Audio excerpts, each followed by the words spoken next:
কিন্তু আজ দুনিয়ার মানুষ এত স্বার্থপর হয়ে গেছে, নিজের চোখের সামনে জলজন্ত একজন মানুষকে পাথর দিয়া, যেটা জাহিলি যুগকেও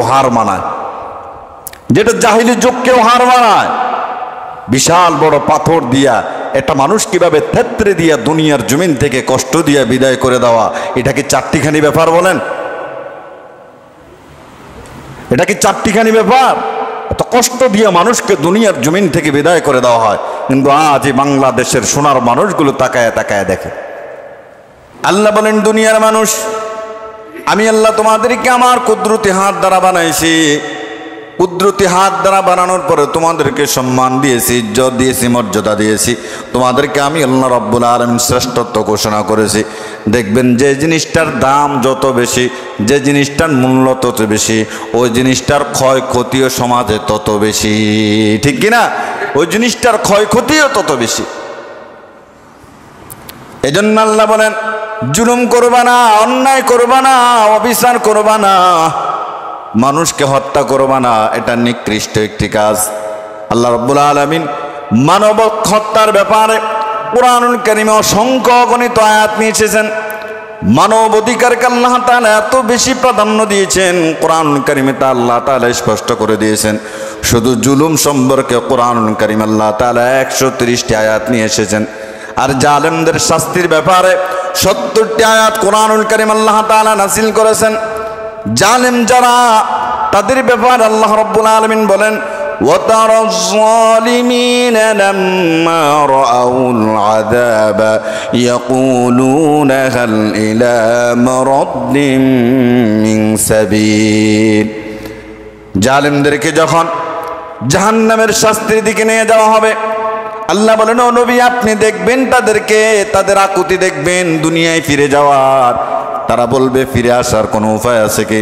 অর্থাৎ দুনিয়ায় তারা ফিরে আসতে চাইবে। আল্লাহকে বলবে রব্বুল আলামিন, আরেকবার দুনিয়ায় পাঠায় দেন, মানুষের উপর অন্যায় করব না, জুলুম করব না, মানুষকে নির্যাতন করব না, আবার আপনার কাছে একবারে ভালো মানুষ হয়ে মুমিন হয়ে ফিরে আসব।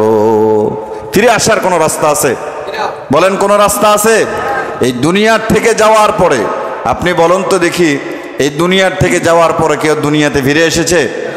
কিন্তু জাহান্নামীরা, জালেমরা সেদিন আকুতি মিনতি করবে দুনিয়ায় ফিরে আসার জন্য।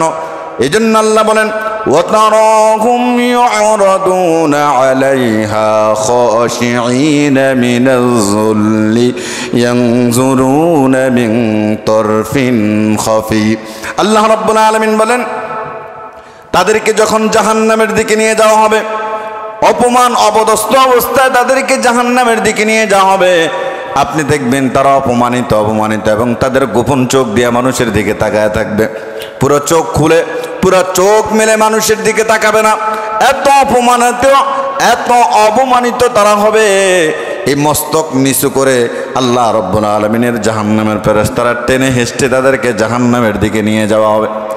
এই জাহান্নামের শাস্তি দেখে, জাহান্নামের আযাব দেখে তারা সেদিন সমস্ত সম্পদের বিনিময় হলো জাহান্নাম থেকে বাঁচতে চাইবে জালেমরা। এজন্য আল্লাহ রাব্বুল আলামিন বলেন, ওয়ালাউ আন্না লিকুল্লি নাফসিন যালামাত মা ফিল আরদি লাফতাদাত বি। আল্লাহ রাব্বুল আলামিন বলেন, এই জালেমদেরকে যখন জাহান্নামে দেওয়া হবে, এই জাহান্নামের শাস্তির ভয়ে দুনিয়াতে যত সম্পদ আছে সব সম্পদের বিনিময়ে জালেমরা জাহান্নাম থেকে বাঁচতে চাইবে। তাফসীর ইবনে কাসিরের মধ্যে এসেছে, আল্লাহ রাব্বুল আলামিন আসমান এবং জমিনের মধ্যে যত সম্পদ দিয়েছেন, সব সম্পদ যদি দুনিয়ার একজন মালিকানা করে দেওয়া হয় আর তাকে যদি জাহান্নামে নিক্ষেপ করা হয়, সমস্ত সম্পদের বিনিময়ে হলে সে জাহান্নাম থেকে বাঁচতে চাইবে। জাহান্নামের আযাব এত মর্মান্তিক, জাহান্নামের শাস্তি এত মর্মান্তিক। এজন্য বলেছেন, জুলুম করিও না, মানুষের উপর অন্যায় করো না, অবিচার করো না। যারা জুলুম করবে, আল্লাহ রাব্বুল আলামিন বলেন, ইন্নাল্লাহা লা ইয়াহদিল কওমাজ যালিমিন। আল্লাহ রাব্বুল আলামিন বলেন, দুনিয়াতে যারা জুলুম করবে, মানুষের উপর অন্যায় করবে, অবিচার করবে, মানুষ হত্যা করবে, এই সমস্ত জালেমদেরকে হেদায়েত চাইলেও আল্লাহ তাআলা তাদেরকে কখনো হেদায়েত দেবেন? কখনো তাদেরকে আল্লাহ তাআলা হেদায়েত দেবেন না। মানুষের উপরে জুলুম করে, নির্যাতন করে, নিপীড়ন করে, মানুষকে পাথর দিয়ে মেরে আবার আল্লাহর কাছে হেদায়েত চাইবে, আল্লাহ তাআলা তাদেরকে হেদায়েত দেবে? আপনি যাকে মারলেন তার সন্তানটাকে এতিম করলেন, মেয়েগুলাকে এতিম করলেন, তার স্ত্রীকে বিধবা করলেন,